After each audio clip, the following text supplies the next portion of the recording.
Start. Mr. Speaker, sir, I have been discussing the report of the Commission on the welfare of the backward classes during the last 2 days. I very well understand the feelings of the honorable members in the matter. I would like to say in this connection that the issue is not something new. It is not only a very old problem, but it is also a serious and complicated one. There is no doubt that the government can do a lot, but the most important thing is that there should be a change in the people's attitude. It is therefore very necessary that every effort should be taken to bring about this change. At the same time, we have to bear in mind that this is not a question concerning a single party or government. It is a national question. I would like to remind the honorable members about the several steps taken by the government in the past to improve the lot of the backward class people. But in spite of all these steps, there has been no change in the people's attitude. It is therefore clear that our efforts were not enough and that we all have to get together for a greater effort so that a change in attitude is created in villages, cities, and in fact in the entire society. I have read in newspapers that at times the backward class people are oppressed by others in some parts of the country. This really indicates the sorry state of affairs. I intend to meet the chief ministers of all the states as soon as possible to discuss about the steps to be taken to check this evil. Some honorable members have rightly pointed out that such incidents are a blot on the face of the nation. All of us have to get together and see that no such incidents take place anywhere in the country in future.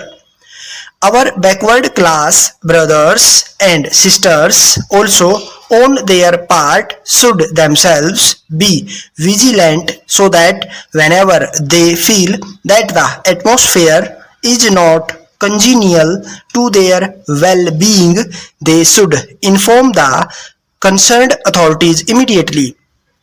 I know that such incidents at times occur all of a sudden.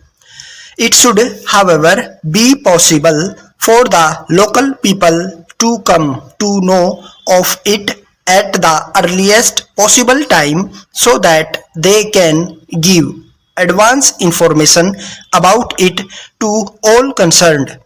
Now, it is our national responsibility to see that our progress and development are accelerated.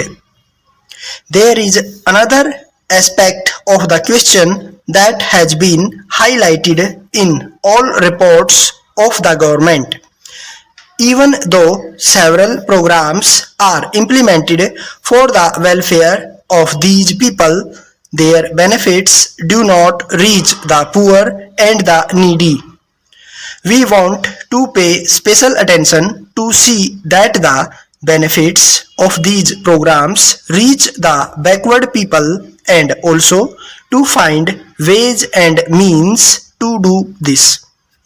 With these few words, I have very great pleasure in recommending the report for favorable consideration of this House.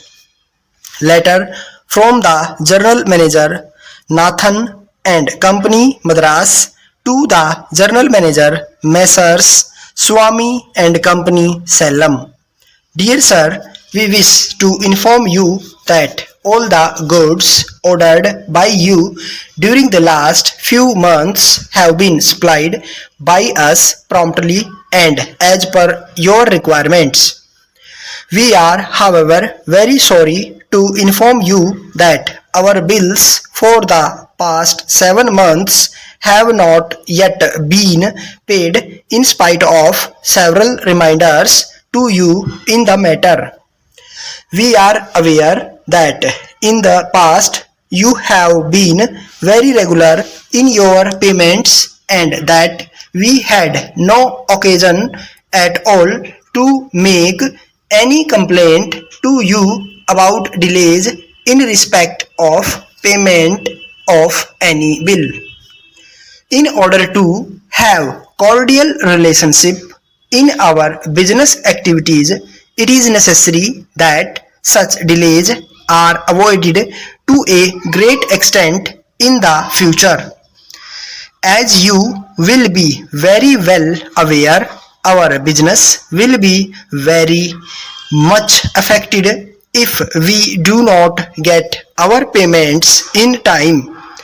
We are therefore sending our assistant manager to meet you in person next week in order to discuss the matter and solve your difficulties, assuring you of our best services at all times.